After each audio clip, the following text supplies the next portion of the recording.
This is Qtv News. I am Umudu Gajaga and thanks for joining us. Ahead of the headlines, an update on today's COVID-19 figures from the Ministry of Health.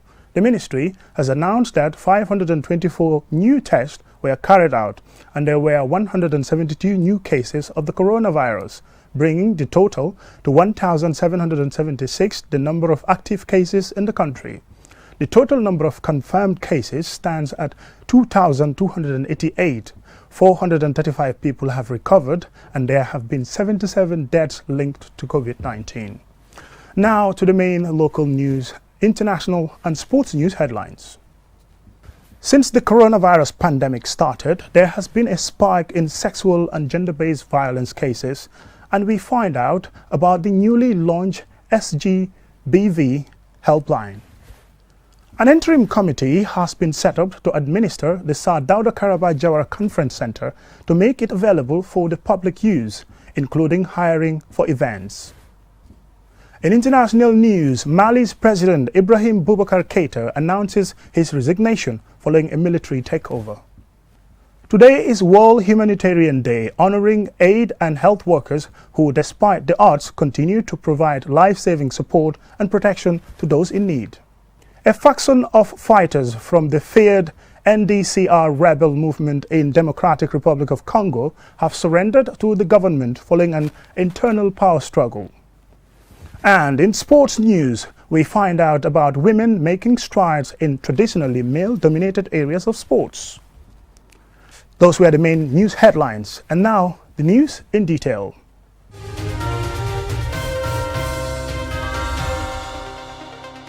Thank you if you're just joining us. This is Qtv News.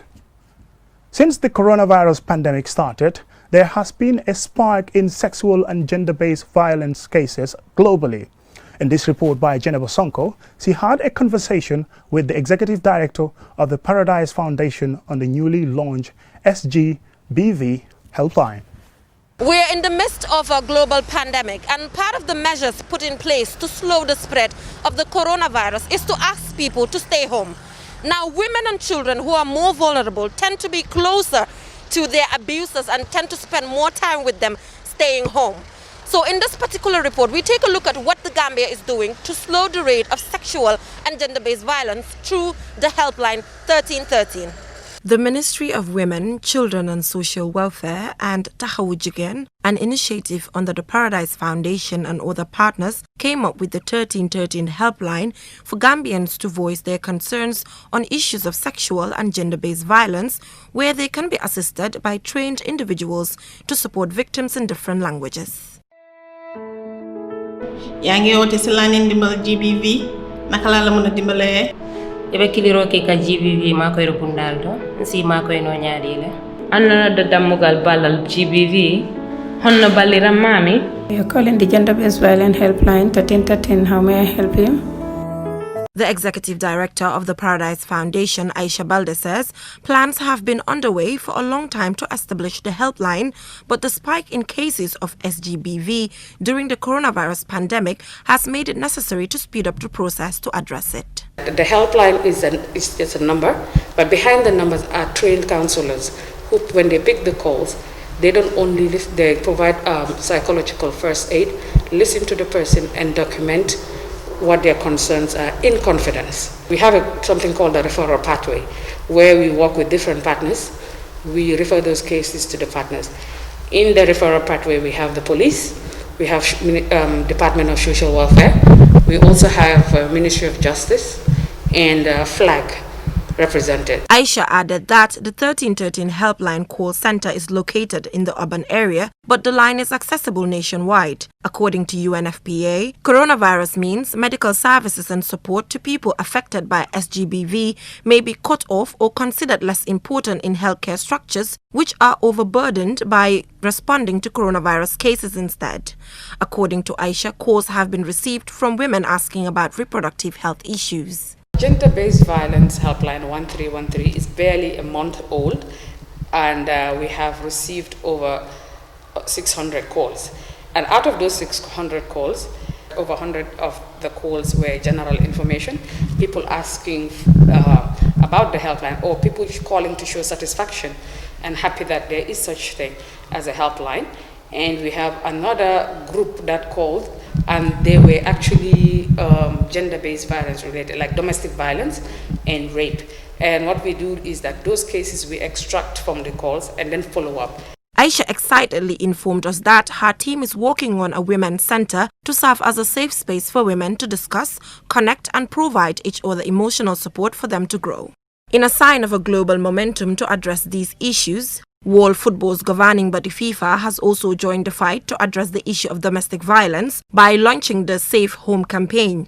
The campaign, which will support women and children who are victims of sexual and gender-based violence, is a partnership with the WHO, the African Union and CAF, Africa Football's governing body. Reporting for QTV News, I am Jenna Bosonko. An interim committee has been set up to administer the Sir Dawda Kairaba Jawara Conference Centre. The centre will be made available for public use before the 2022 Islamic Summit in the Gambia, a move the Secretariat says will keep the place active and in use before the international conference. Babukar C has the rest of the story. The $50 million Sir Dawda Kairaba Jawara Conference Centre is part of projects earmarked for the hosting of the OIC Summit in 2022. It has a 1,000-seat major conference hall, 4 200-seat team meeting rooms, 1 lounge, 4 press rooms and news centres, 14 meeting rooms, office sections, banquet halls and other accessory rooms, and is an aid project from the People's Republic of China to the Gambia government. The Ministry of Transport and Works and the OIC Secretariat have mandated an interim body to run the place for commercial purpose and eventually acquire the services of a permanent operator and management firm to steer the affairs of the centre ahead of the 2022 summit. According to the Chief Executive Officer of the OIC Secretariat, Yankuba Diba, the interim committee is poised to start work and the only stumbling block is the coronavirus pandemic. And this committee is actually charged with the responsibility to do a TOR, terms of reference, to be able to franchise. Because on a medium to long term basis, the whole idea is that the place would be outsourced. It will be given to a facility management agency. As you can see, it's a very expensive edifice. It's $50 million, and it cannot operate as business as usual.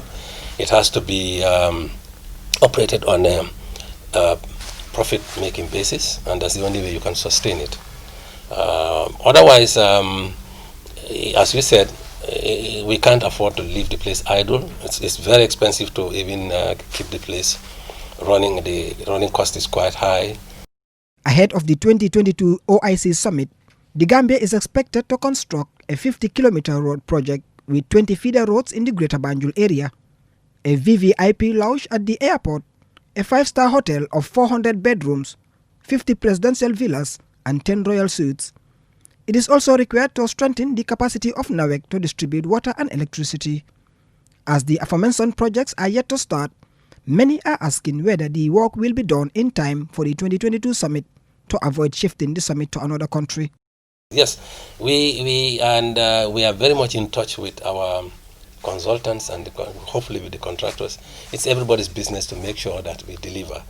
We have set December 31st as a timeline for the finishing of all these projects. But of course, nobody predicted, nobody foresaw COVID coming. But as managers, we are strategic in what we do. We hope we can mitigate. We've lost almost now 5 months, is it? But within these 5 months, a lot has been done virtually. And we hope that that will be one of the ways to catch up for the time lost.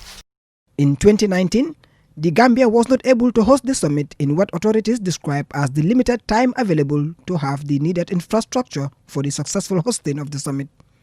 Now that a second chance has been given to host the 2022 summit, all eyes will be on the country to see how it implements the projects ahead of the much talked about summit. In addition to this, the public's expectation has been raised that the various projects associated with the summit will bring much needed infrastructural improvement to various parts of the country. Babukar C, QTV News. A dump site near the Brikama Main Cemetery has caused serious flooding in surrounding compounds. Loli Kamara has more. Several compounds were waterlogged for hours after Saturday's heavy rain.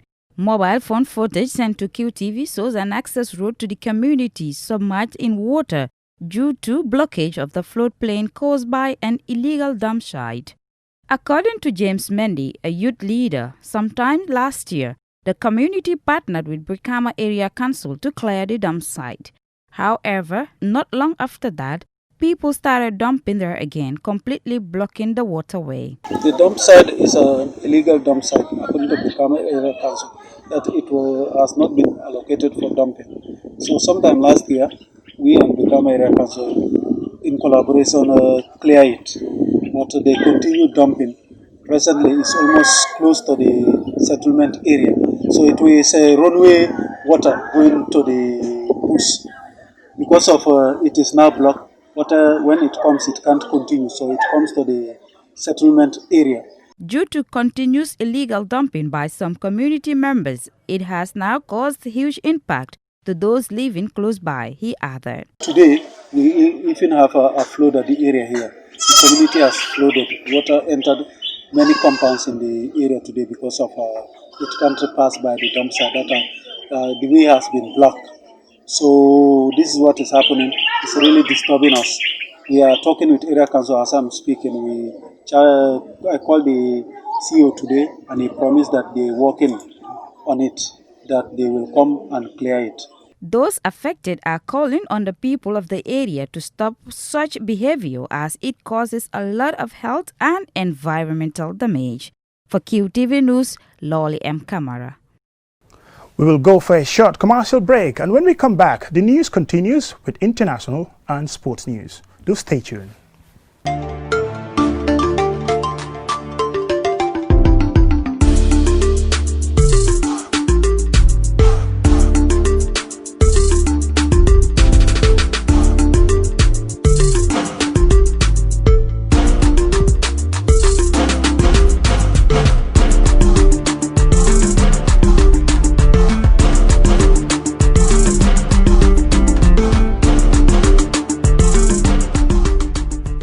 Welcome back, and thank you very much if you're just joining us. This is QTV News.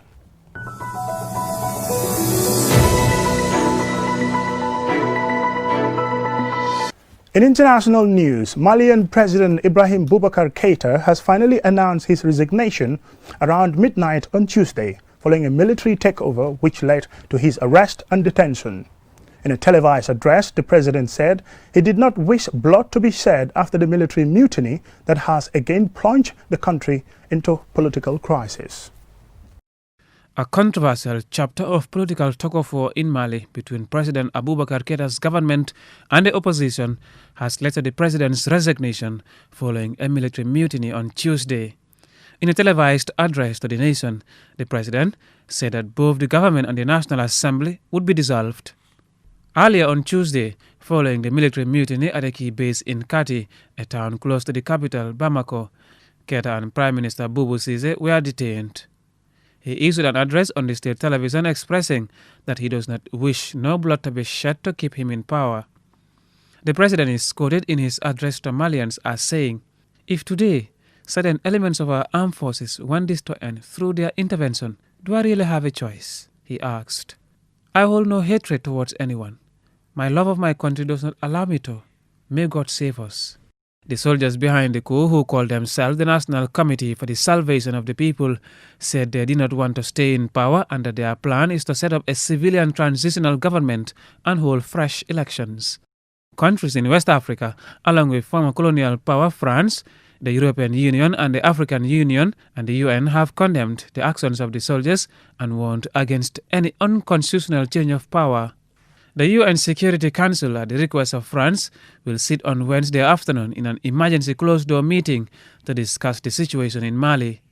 The regional bloc, ECOWAS, has also said that neighboring countries of the West African state are closing their borders and will impose sanctions as the crisis continues. Earlier on Tuesday, opposition protesters gathered at a square in Bamako in jubilation and show of support for the soldiers, while foreign embassies advised their citizens to stay indoors. The military takeover came amidst a weeks-long political crisis that has seen opposition protesters taking to the streets demanding President Keita to resign, accusing him of mishandling the country's economy and worsening security situation. The military takeover is a repeat of history in Mali, showing a resemblance to the country's last military rebellion in 2012, which triggered reports of unrest at the Kati army camp about 8 miles north of Bamako, where yesterday's mutiny broke out from. International condemnation followed. The African Union suspended Mali until constitutional order returned. Keita, who was elected in 2013 and again in 2018, vowed to restore peace, yet tensions escalated as the nation grapples with fighters loyal to Al-Qaeda and the Islamic State. It is 8 years now since the militant groups emerged in the country's north and have since spilled over the border into Burkina Faso and Niger, causing death from terrorism, which have surged fivefold since 2016, surpassing 4,000 in 2019. A coup in Mali could be devastating for its neighbors, who are already struggling because of the porous borders. This has frightened leaders in the Sahel region, who fear that fallout from a destabilized Mali will be contagious and disruptive to their own country's peace and security.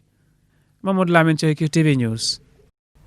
Today, the 19th of August, is World Humanitarian Day, a day set aside to celebrate and honor all aid and health workers who, despite the odds, continue to provide life-saving support and protection to people most in need. Babu Kasi has been looking at some of the humanitarian work and workers in the country amidst the coronavirus pandemic. World Humanitarian Day pays tribute to aid workers who risk their lives in humanitarian service and to rally support for people affected by crises around the world. Despite the fact that the pandemic continues to take a heavy toll, health workers and humanitarian organizations are still in the forefront. In the Gambia Red Cross Society is one of the key frontline services undertaking humanitarian work in the fight against COVID-19. The organization is helping government in fighting the virus across the country with numerous interventions such as fumigation, movement of people in our border entry points, burying the COVID-19 dead bodies and suspected cases, and providing sensitization campaigns in communities. The Secretary General of the Gambia Red Cross Society, Alassane Senghor, calls on Gambians to come together and work for the sake of humanity in the fight against the coronavirus pandemic. As we celebrate World Humanitarian Day, it's a day with mixed feeling, and I would like to use this opportunity to salute the work of our volunteers in the Gambia as we continue to fight the COVID-19 pandemic. Today is a day for people to come together and work for the sake of humanity. We appeal to all Gambians to put their differences aside and work for humanity. The world is challenged, and what is important today is to look at the humanitarian imperatives. Humanitarian imperatives is what should be guiding our world. In the course of providing humanitarian support, the Red Cross are sometimes faced with challenges.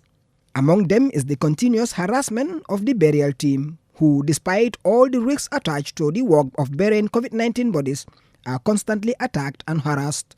According to Bakari Sane, the focal person for safe and dignified burials, it is because the public lack an understanding of the way they operate, which is why, before any burial, family members are invited for orientation. The doctors concerned will send us a list. And when they send us the list, there will be a family contact person. Then we contact the family members, 3 or 4, to come to our headquarters here. We have what we call family engagement, where we engage the family and explain the process to them, how we work about with the whole process, so that they will understand. And then one of the things we are encouraging in the burial is family involvement. So most of the people are seeing people dressed in this. Some of them are mostly the family members that are dressed in the PPEs.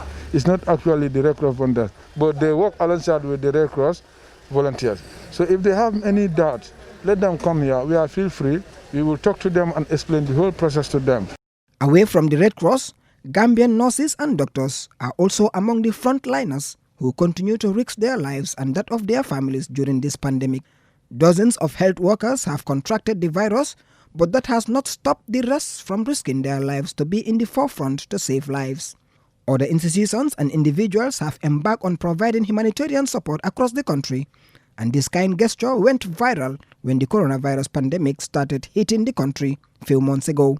Individuals, institutions, and organizations extended support to the needy and less privileged families across the country. Other forms of humanitarian support during the pandemic are the online platforms where individuals open GoFundMe accounts to raise money for people in need. This day is designed in memory of the August 19, 2003 bomb attack on the Canal Hotel in Baghdad, Iraq, which killed 22 people, including the United Nations Special Representative in Iraq, Sergio Vieira de Mello. In 2009, the United Nations General Assembly formalized the day as World Humanitarian Day. This year, COVID-19 has been the biggest challenge to humanitarian operations around the world. The lack of access and restrictions placed by governments around the world has resulted in communities, civil society, and local NGOs being on the front line of the response. Therefore, the campaign presents inspiring personal stories of humanitarians who are treating and preventing COVID-19, providing food to vulnerable people in need, providing safe space for women and girls in lockdown, and running refugee camps, all amid COVID-19 pandemic. Babukar Si, QTV News.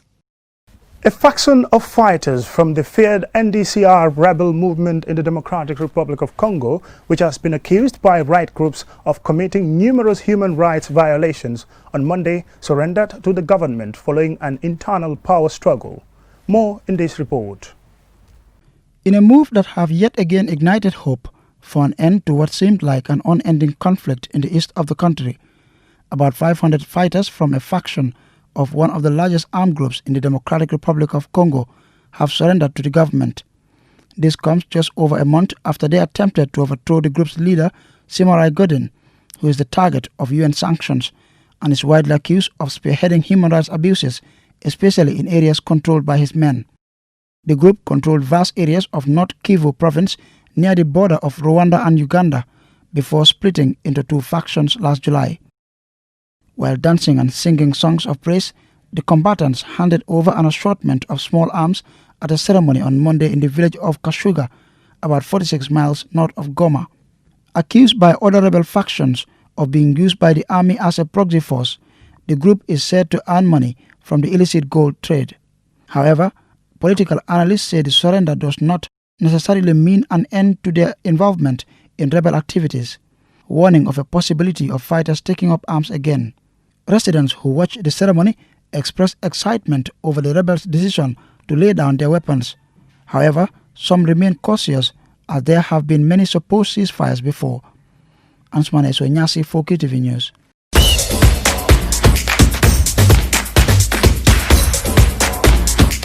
And now to sports news. Across the African continent, women are gradually taking over positions in traditionally male-dominated sports jobs. We take a look at the story of UK's first female Muslim referee, Egypt's football queen, and Victoria Conte, who becomes the first female coach of the Sierra Leone under-20 women's national team. More in this report. The UK's first Muslim female referee says she is aiming to officiate at the highest level and is encouraging other women to follow her path.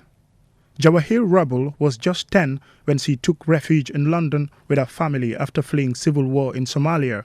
Living in the shadow of Wembley Stadium and playing football in primary school were the first step on her journey to becoming a referee. In an interview with BBC Sports, the 25-year-old discusses learning English, how she handles discrimination, and her career goals. I wanted to play for England. Rubble, also known as JJ, arrived on British soil not speaking any English. She recalls her primary school classmates being confused as she struggles to communicate, but she was able to settle in quickly because of her shared love of a different language. And now to Sierra Leone. The head coach of the Premier League club East End Tigers, Victoria Conte, is now the head coach of the women's under-20 national team, a post that has only ever been held by men. It is believed that Victoria Conte is only the second woman to manage a top-flight men's club in Africa after Ethiopia's Meseret Mani, who coached Dire Dawa in 2015. Sarah Isham, the Egyptian football queen, In a country that has an endless passion for football, Sarah has proven herself as the first Egyptian female footballer to ply her trade in England. The 21-year-old Egyptian wonder, Sarah Isham, made headlines back in 2017 when she became the first Arab woman to play in the FA Women Premier League. She not only joined Stoke City, but went further to finish the season as her side's top scorer. Her hard work started to bear fruit when she was recalled to the Egypt's under-17 national team, then became one of the youngest players to don the Lady Pharaoh's shirt. But the journey was not an easy one for the young girl. She faced many difficulties to realize her dream of becoming a professional footballer, with many seeing football as a men's sport. In the Gambia, women have taken up positions in male-dominated areas in sports such as coaching, refereeing, and decision-making bodies.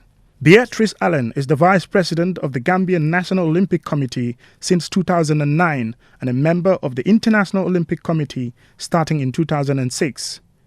She has served as Vice President of the World Baseball Softball Confederation, one of the biggest international sports federations, since 2017. After having served the International Olympic Committee for 14 years as member in different capacities and portfolios, Ms. Allen has been elected and as an honorary member of the IOC at the 136th session of the IOC held virtually on the 17th of July 2020. Mariama Sow is the head coach of the women's national team, a former runner for her school in the early and mid-80s. Seni Sisaho, women's football coordinator of the Gambia Football Federation, became the Gambia's first female chef de mission in 2019 at the Sal Beach Games in Cape Verde. Seni, a former captain of the women's team, is now making waves to reshape how women's football is played in the continent. What makes you to go is the passion, the boldness to show that you are ready to make a change, and then you are never giving up, because sometimes there will be a time you will feel like you want to quit. Women have to take up the responsibility. They have to have the boldness, they have to have the courage to lead, and to show that they are competent enough to take the leadership role. Mamudu Gajaga, QTV News. Before we end this bulletin of the news, let's have a quick look at our main news headlines. Since the coronavirus pandemic started, there has been a spike in sexual and gender-based violent cases. And we found out more about the newly launched SGBV helpline. An interim committee has been set up to administer the Sir Dawda Kairaba Jawara Conference Centre to make it available for public use, including hiring for events. In international news, Mali's President Ibrahim Boubacar Keïta has resigned following a military takeover. Today is World Humanitarian Day, honoring aid and health workers who, despite the odds, continue to provide life-saving support and protection to those in need. A faction of fighters from the feared NDCR rebel movement in the Democratic Republic of Congo have surrendered to the government following an internal power struggle. In sports news, we found out about some of the women making strides in traditionally male-dominated areas of sports. That's all we have for you in this edition of the news. Thank you very much for watching. See you tomorrow.